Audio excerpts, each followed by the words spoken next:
Hello friends, అందరూ ఎలా ఉన్నారండి? వెల్కమ్ టు చాణక్యాస్ నీతి. జీవితంలో ఈ విషయాలను బాగా గుర్తుపెట్టుకోండి. ఇక దిగులు పడకు. కొద్ది రోజులే వెలుగు రాకుండా, మలుపు లేకుండా ఎవ్వరి జీవితం కూడా ఎప్పటికీ ఉండలేదు. అవకాశం చివరిది అని నీకు అర్థమైనప్పుడు ఇక ఆకాశమంత ఎత్తులో ఉన్నా కూడా దాన్ని అందుకోవాల్సిందే. అర్థమైంది కదండి? అలాగే కొన్నిసార్లు ఎంత సంతోషం ఉన్నా మనస్ఫూర్తిగా నవ్వలేము.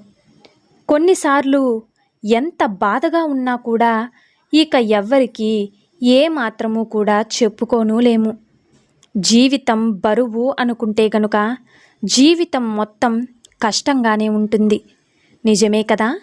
ఏది ఏమైనా జీవితంలో నిలబడగలను అని ప్రయత్నిస్తే గనుక నిన్ను ఒంటరిని చేసిన ఆ ఓటమి కూడా నీ సహనానికి తల వంచుతుంది, సలాం కొడుతుంది.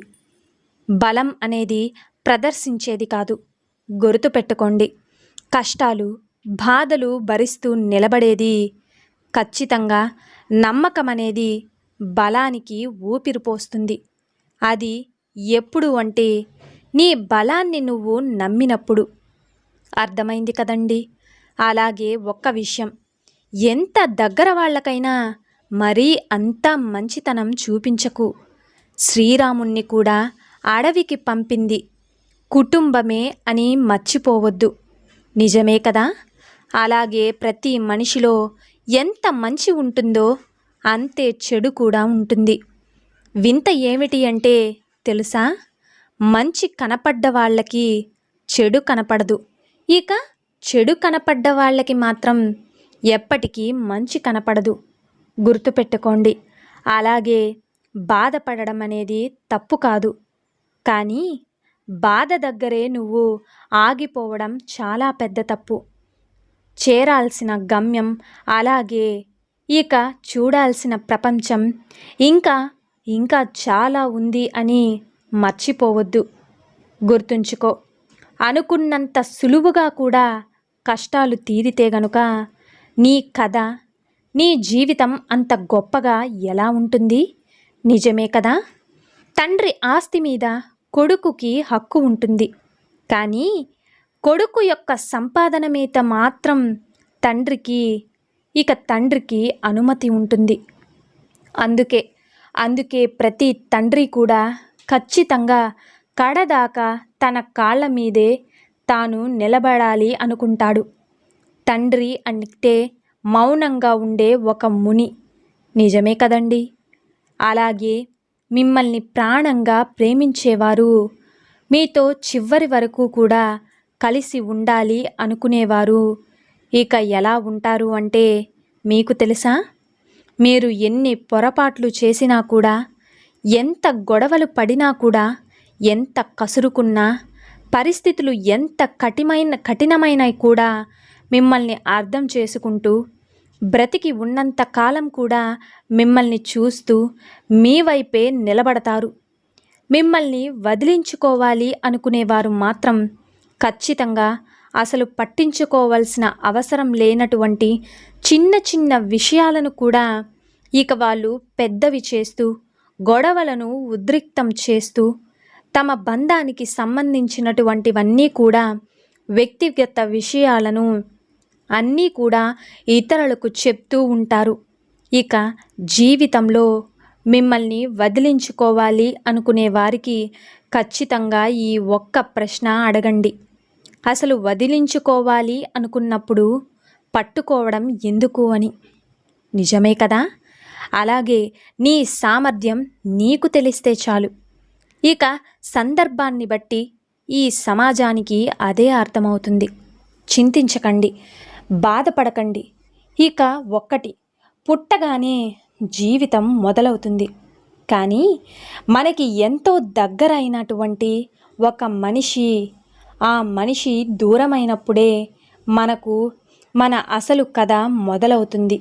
ఆ బాధ అనేది మనకు తెలుస్తుంది. నిజమే కదా? విషయం ఏదైనా చెప్పేది ఎవరికైనా చెప్పేంతవరకే మనం చెప్పాలి. వినేంత వరకు చెప్పాలి అనుకుంటే మాత్రం మాటకే కాదు, ఇక మనిషికి కూడా విలువ లేకుండా పోతుంది. గుర్తుపెట్టుకోండి. అలాగే ఒక్క విషయం, కాలాలు మారినంత సులువుగా మనుషుల యొక్క గుణాలు మారుతున్నాయి. అందుకే ఎవరితో ఎంతవరకు ఉండాలో నువ్వు అంతవరకే ఉండాలి. అర్థమైంది కదా? అతి చనువు అన్నింటికీ కూడా అనర్థమే. గుర్తుంచుకోండి. మనసుతో ఆస్వాదించే ఖరీదైన సంతోషాలను ఇక డబ్బు ఎప్పటికీ కూడా ఎన్నటికీ కొనలేదు. డబ్బు అనేది సౌకర్యాన్ని మాత్రమే ఇస్తుంది, అలాగే సంతోషాన్ని కాదు. నిజమే కదా? ఎవరైనా సరే అమ్మ తర్వాతే. ఇక ఎంత ప్రయత్నించినా కూడా అమ్మ కన్నా ఎక్కువ అవ్వలేరు ఎప్పటికీ. నిజమే కదండి? అలాగే వయసుకు మించిన మాటలు వస్తున్నాయి అంటే గనుక ఖచ్చితంగా స్తోమతకు మించిన సమస్యలు, బరువైన బాధ్యతలు, చెప్పుకోలేని బాధలు ఇవన్నీ కూడా జీవితంలో ఉన్నాయి అని అర్థం. గుర్తుంచుకోండి. అందాన్ని, డబ్బుని ఇంకా మరియు ఇవన్నింటినీ దాటేసి వస్తేనే అది ప్రేమ అవుతుంది. నిజమే కదా? లేదంటే ఆకర్షణగానే మిగిలిపోతుంది. గుర్తుంచుకోండి. మనకి వచ్చింది కోపమో లేదంటే బాధో మనమే చెప్పుకునే పరిస్థితిలో ఉంటాం చూడండి. అంతకన్నా దౌర్భాగ్యం మరొకటి ఏదీ ఉండదు. మనకి కోపం వచ్చినా మనం చెప్తేనే వాళ్ళకి అర్థమవుతుంది, కొంతమందికి అర్థం కాదు. మనకి బాధ వచ్చినా అవతల వాళ్ళకి చెప్పినా కూడా కొంతమందికి అర్థమవుతుంది, కొంతమందికి అర్థం కాదు. అర్థం కాని వాళ్ళకి ఎంత చెప్పినా కూడా వ్యర్థమే. ఇక మన బాధని, మన సంతోషాన్ని చెప్తే గాని అర్థం చేసుకోని వాళ్ళ దగ్గర మనం ఉన్నాము అంటే అది మించిన దౌర్భాగ్యం ఇంకొకటి ఉండదు. ఇక అలాగే ఒకప్పుడు వృధాగా ఖర్చు పెట్టింది ఇప్పుడు ఖరీదైపోయింది. డబ్బు కాదు, సమయంతోనే సంతోషాలన్నీ కూడా వెళ్ళిపోయాయి. నిజమే కదండి? అలాగే ఒక్కటి గుర్తుపెట్టుకోండి. కష్టమైన కొన్ని చెయ్యాలి, ఇష్టమైనా కూడా కొన్ని వదిలేయాలి. అప్పుడే నీకు నువ్వు ఇంకో కోణంలో పరిచయం అవుతావు. గుర్తుపెట్టుకోండి. ఒక చిన్న పరిచయం బంధంగా మారడం అంటే ఇక ఖచ్చితంగా పిండం బిడ్డగా మారేంత కష్టాన్ని కాపాడుకుంటే కాటి వరకు కూడా కాదు అనుకుంటే ఖచ్చితంగా కాలక్షేపం వరకు. ఇక నిర్ణయం మీదే. కావాలా వద్దా? భగవంతుడు అంటే విగ్రహం కాదు, అలాగే ఒక ఆలోచన మార్గమని. ఆ మార్గంలో ప్రయాణం చేస్తేనే అతని మనసుకి దగ్గరవుతాము. లేదు అంటే ఖచ్చితంగా గుడికి చుట్టుపక్కల మిగిలిపోతామంతే. అర్థమైంది కదండి? అలాగే గుర్తుపెట్టుకోండి. ఇక మీరు జీవితంలో ఎలా ఉండాలి, ఎలా ఉండకూడదు అని అర్థమైంది కదండి? సో చూశారు కదండి ఇవాల్టి వీడియో. మిమ్మల్ని వదిలేయాలి అని నిర్ణయించుకున్న వాళ్ళు ఈ విధంగానే ప్రవర్తిస్తారు. దీని గురించి మీరేమనుకుంటున్నారనేది కామెంట్ సెక్షన్లో తెలియజేయండి.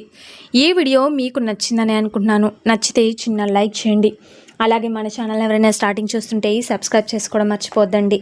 ఇలాంటి చాణక్య నీతి మరిన్ని మోటివేషనల్ వీడియోస్ మీకు నోటిఫికేషన్ రూపంలో రావాలంటే పక్కనున్న బెల్ సింబల్ని క్లిక్ చేయండి.